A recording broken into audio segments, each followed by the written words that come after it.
Hello and welcome to Commodity Champions. I'm Manisha Gupta, and the global pandemic has been affecting commodities for a while now, and the one we are discussing on today is jewellery sector. India's jewellery business lost its sheen following the outbreak of COVID, recording a 74% dip in the demand year on year. According to the World Gold Council, this is the lowest quarterly tally, and that was a result of strict lockdowns, declining exports and a shortage of workers. The situation remains similarly bleak globally, where demand has declined 46% as compared to last year. India and China, who account for half of the global gold jewellery consumption, were the biggest contributors to the first half decline. However, the outlook for the sector isn't all that bleak, with deferred Q3 and Q4 wedding festival demand and corporate gifting supporting all that sentiment. Joining me now to take this discussion forward are Rupesh, Jain, founder and CEO of Candere; Tehmasp Printer, the managing director of India Gemological Institute; Vidmay Naini is India Country Manager for eBay; Gaurav Kushwaha of Bluestone Company; and Sunil Nayak is CEO of Reliance Jewels. Gentlemen, thank you so much for joining us. While the numbers clearly have been bleak, the hopes remain on the higher side. Mr. Nayak, I'll start with you. Why don't you summarize the first half of this year, the COVID impact that we've seen on businesses, and where do we stand right now? I think COVID has affected all of us, and of course this includes the jewellery industry also. But we as a business has always looked at the long term, and we still feel that as we have weathered all the storms throughout last couple of centuries, we will pass through this also. Of course, the businesses are affected, particularly in the month of April and May.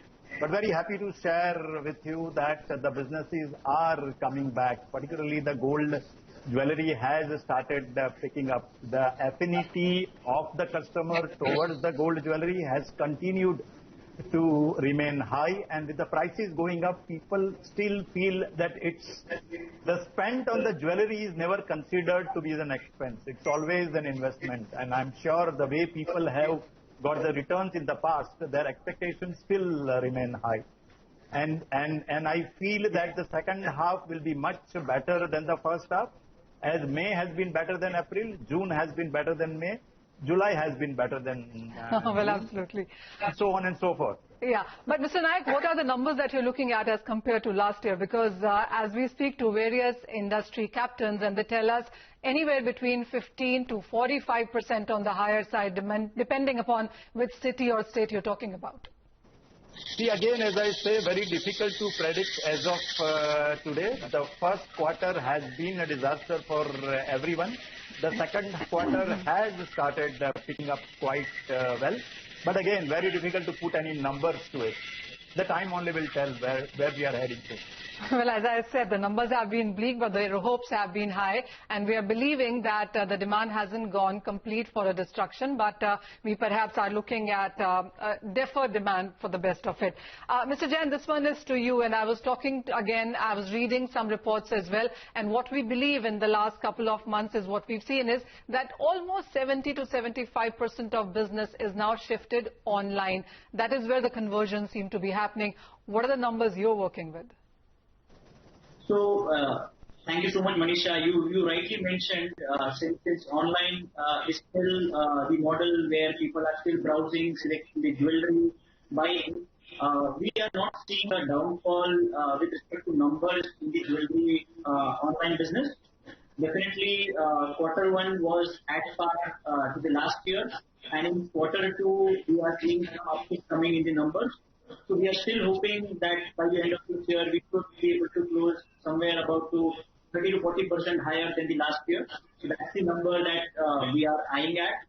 At Candere.com, definitely a lot of technology that we have implemented is helping us a lot. There is a robust mechanism, robust backend that we have built so that vendor management, the integration with the offline Kalyan stores is being more and more stronger for us. And that is really helping the business to scale. So we are eyeing at 30 to 40% growth this year. 30 to 40% of growth at this point in time. Gaurav, what is your sense on what people really are buying online? Because there have been these questions of not a very high ticket purchase of certain things that people buy online, and for the rest they actually want to go feel, check and then pay. Is that trend changing as well? So, not too much change in the overall buying behavior, Manisha, in terms of people's preference to complete their purchases online of relatively lower price points of almost 40 to 50, of still 40 to 50,000. That is still happening online. And for West, people are actually using both online and offline. So as a brand, we've always had a very strong online presence. In addition to that, right now we have almost 30 stores as well.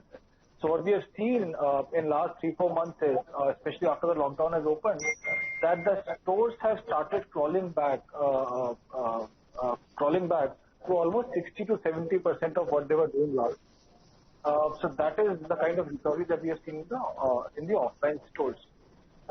And online, what you've seen is that demand has suddenly picked up, and I think a lot of that is a function of the hard lockdown as well as the soft lockdown that is in place right now.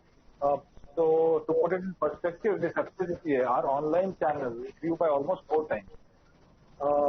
And I think mostly because people had nowhere else to go.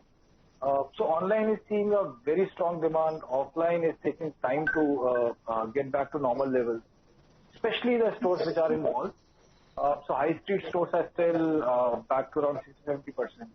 Malls are taking a lot longer, and I think they will take longer. Oh, well, yes, these are difficult times, but it's nice to see that the hopes are high and we are looking at those numbers picking up as well. Mr. Naini, this one is to you. It wasn't just about the domestic demand which saw a decline, but the global demand, the export numbers were also on the weaker side. So when you look at the month of July, the second quarter or the first half of this year, it's not very encouraging numbers, whether you look towards US or rest of Asia or Europe for that matter. Well, Manisha, like my fellow panelists suggested, the online demand continues to be robust. Just to give you guys context, the marketplaces across the globe did not have a hard lockdown. Hence, our sellers continue to see robust demand from our both sides, be it the US market, be it the UK market or the Australian market. Some of the challenges that we face is more domestically in terms of the logistic solution being a challenge in fulfilling these orders. Whereas, just to give you perspective, we have close to 182 million users across 190 countries that our sellers have access to. And most of our sellers have seen significant robust demand coming through from the online global markets. What is your sense on the ticket size here as well, and what geographies, Mr. Naini, would you now be focusing on? Yeah. So from our point of view, what we do is we sell across price points, right from $5 to $10,000, right from fashion jewelry to fine jewelry to ethnic jewelry. So our spread is pretty diverse. And if you talk about markets for us, we have a very significant and stable business from US and UK markets. Our emerging markets is mainland Europe, as well as we are looking forays into the Australian business as well. And what would you say are the penetration numbers right now for online and numbers? I mean, on year-on-year basis, what kind of jump have you seen? And are you keeping those calculations going forward as well, or has COVID made a big dent? So I think COVID, in fact, has aided online shopping. You know, if you see the recent numbers, specifically from a US market perspective, the online penetration in 3 months is equivalent to the last 3 years of online penetration growth. So from that point of view, US online retail is touching close to 30%. So COVID, like all of us say, has been the real digital transformer. And although keeping the positives of what we can do with our situation, Absolutely. I think digital transformation and online growth and penetration has been aided primarily because the consumer has lack of options, whereas online is the only place where the shops are open and the availability of choice is there for the consumer. Oh, Mr. Naini, I'm 100% with you when you say that online is the way going forward from here. But my question was more from the point of view that we've seen salary cuts, we've seen joblessness coming in. So is the buying in jewelry sector, as in that sense, really on? And do you see those numbers continue to increase that way? See, I can talk to you from our perspective, from an online jewelry perspective. We've not seen any softness in that. a piece of jewelry sells every 3.7 seconds from Indian sellers to the world. And that number is continuing to increase, primarily because of the fact that we've been focusing on trust, value, selection, and experience. And recently, we've been introduced certification as well. So from that point of view, the captive demand from an online purchase point of view continues. However, we've definitely seen some softness in high ASP tickets. So from the high ASP point of view, the volumes have reduced, but the overall robustness of the market, online marketplace, continues to be in place. Interesting. Mr. Printer, I saved the best of the question for you for the end. And when you buy online, the question that most people still want answered is about assurances of quality, of purity, of certification. How is that demand being fulfilled? See, the most important thing, Manisha, when you go online is authentication of the product that you're going to buy.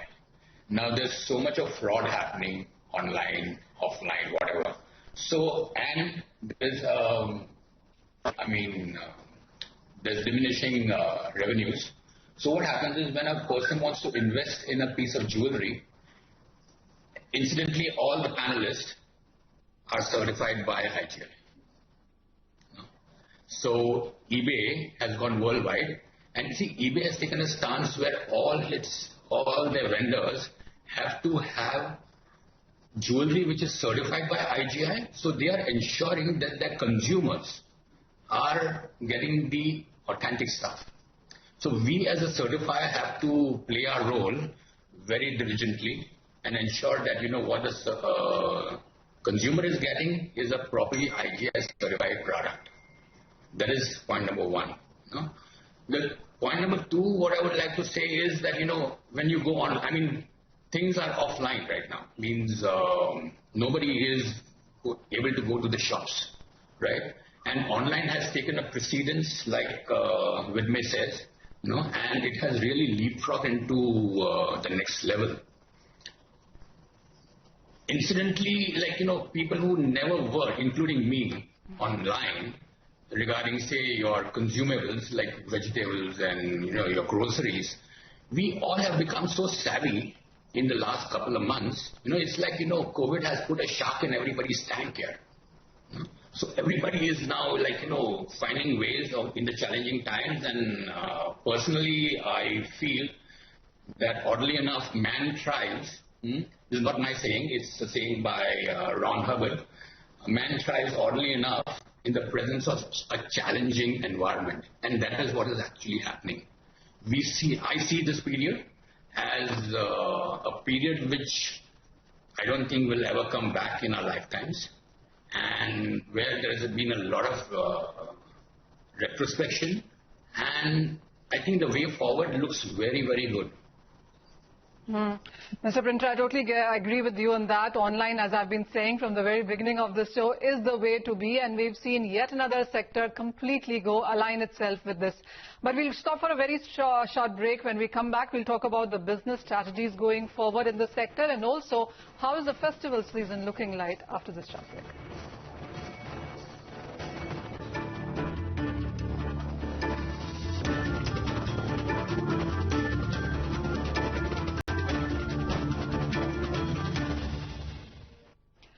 Welcome back. You're watching Commodity Champions, and this is a forward-looking segment where we talk about on what the business strategies of the sector looking at and what are the expectations for the rest of this year, because this is now going to be a strong wedding and a festival demand season.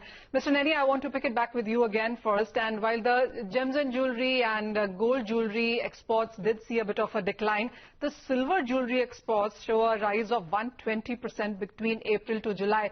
What led to that? Are you watching in for that as well? And my question to you also is, part two is, what are the expectations now for the rest of this year? What are you developing in sense of strategies? Thanks. I think fashion jewelry, a part of silver jewelry, is always a popular, sorry for the noise, is always a popular category for us. This is very popular with millennials. This is popular with all segments of our consumers. So from that point of view, these are low ASP, high velocity products, and they are pretty much in demand at this point of time across all markets. Now, as far as our focus and strategy is concerned, we primarily believe in focusing on the consumer value. So we are focusing on trust, value, selection, and experience.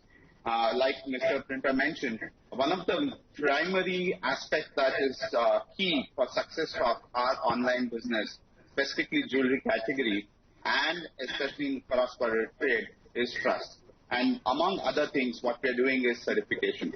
Certification is important right now because technology is changing the way the process diamonds are made and natural diamonds are cut. And it's becoming increasingly difficult for consumers to choose between the authentic stuff and not so authentic stuff. And hence, as an online platform, we are getting into certification, we are getting into robust selection, and last but not the least, customization. Especially consumers across the world are looking for customization. And customization in the host countries are pretty expensive. And that's where value is added from exporting jewelry from India. So from that point of view, very clearly we are focusing on trust, increasing the selection, and also from an experience point of view, we are providing a robust shipping solutions for our sellers to ensure they fulfill these transactions in a safe, secure fashion. Mr. Printer, this one is to you, since we are talking about certification, and the reports do suggest that the diamond demand is better than the other jewelry demand, and it mostly seems to be coming in from tier 2 cities rather than metros right now. What has been your feedback onto this, and since you said you're certifying more and more pieces right now, what ticket size again are we looking here? See, what has happened is the pandemic has right-sized our purchases. Earlier we used to be a little extravagant, and now I feel that we are more conservative. So what I've seen in the last few months that we have started certifying again is we are certifying a lot more small ticket jewelry pieces. So people would like to spend. I mean, especially at a time like this when you have been spending and bonding time with your family, you're virtually getting to know your family, and a man's way to show his love for his wife is to buy her a piece of jewelry. It's not a luxury, But however, with the spend being a little conservative, he would like to go in for a little smaller priced items, And so we've seen a heavy trend in that mode. And smaller price means, it is easier to sell those kind of jewelry pieces online. When you are buying a heavy set, you want to touch, feel, see, and it's more for a bridal purpose or something like that. But, there are these so many tiny occasions in your life when, you want to show your affection and you want to show your love to your family and loved ones. And this is the time when we all seem to do it, and especially when we are not spending really too much on anything else. So what is available, and we are certifying all that. And as long as I'm saying that, if you buy IGI certified jewelry, believe you me, you're rest assured that you're getting value for your money. And that is most important. Yes, certification is the most important aspect when you're buying things online. But same question to you, Gaurav. What are the strategies now going forward? What kind of demand are you preempting for this wedding season and festival season? Sure. So jewelry, to a large part, Manisha, is a very cyclic purchase in a lot of consumers' lives, especially in India. So we have multiple customers who buy a piece of jewelry on each birthday, each anniversary. Similarly, starting October, there are lots of general occasions that are there for Indians to buy jewelry. Like Dhanteras is going to be there, Karwa Chauth is going to be there, the general festivity, etc. is going to be there. There are going to be lot many anniversaries in November than, let's say, in June and July, because typically the Indians get married during that time. So a lot of demand over lot of events over last 5 to 6 months have also accumulated, and people are deferring their purchase to a large extent. And like my fellow panelists mentioned, till 50,000, till 1 lakh, people are still comfortable making purchase online. A small percentage of people. But a lot of people are actually just deferring their purchases, and hence somewhere in Q3 and Q4, I think we will see a very sharp recovery because of this whole pent-up demand. Rupesh, what is your Rupesh, what is your sense? Are you expecting the year-on-year jump that we've seen in online jewelry sales until now? Do you see those numbers coming back to you yet again by the next year? Yeah, we are very positive, Manisha, on the overall progress which is going till now. And as all the panelists already mentioned that online is the next way forward for all of us. Even when the people are buying in the offline world, their discovery is happening online. And what Mr. Printer already said, that certification is playing the most important part because their jewelry is safety. So we are also seeing a very different trend with respect to gold jewelry also. In this entire pandemic situation and lockdown situation, suddenly our average ticket value on the gold jewelry has gone up almost 2x. So that is because I think a lot of people who are buying offline, they are coming and buying online. So there we are seeing a sharp jump in the gold jewelry, and every gold jewelry is BI certified. Those are very heartening numbers when you say it's 2x up, even as in the COVID times here. I have just about enough time for a last question, and this one is to you, Mr. Nayak. So even as we've seen stronger numbers come in online, how has the advertising, marketing campaigns been? Has all of that also shifted to online? Manisha, we have always looked at the opportunities in adversity, you know. With the pandemic, what we started working on are two things. First of all, we fast-forwarded our plans to launch online business, and you will see in the next couple of days, we launching online. The second thing which we fast-forwarded was the contribution of the silver jewelry, as you rightly mentioned. In the current situation, what we felt that we should concentrate on this too. Having said that, in terms of marketing, I think the social media is a platform which will see a huge upsurge in the coming months and years, and that is where we are concentrating now. It's a cost-effective. You can target the right profile, and you will see the best of the results coming in. Your return on investment is much faster, much higher in the when it comes to online. Absolutely. So that clearly has been a deep dive in the jewelry sector, where the shift has been towards online, and the numbers are encouraging, and the strategies in place, as our panelists have put that. With that, completely out of time, gentlemen, thank you so much for joining us, and that's all the time that we have on Commodity Champions. Thank you for watching.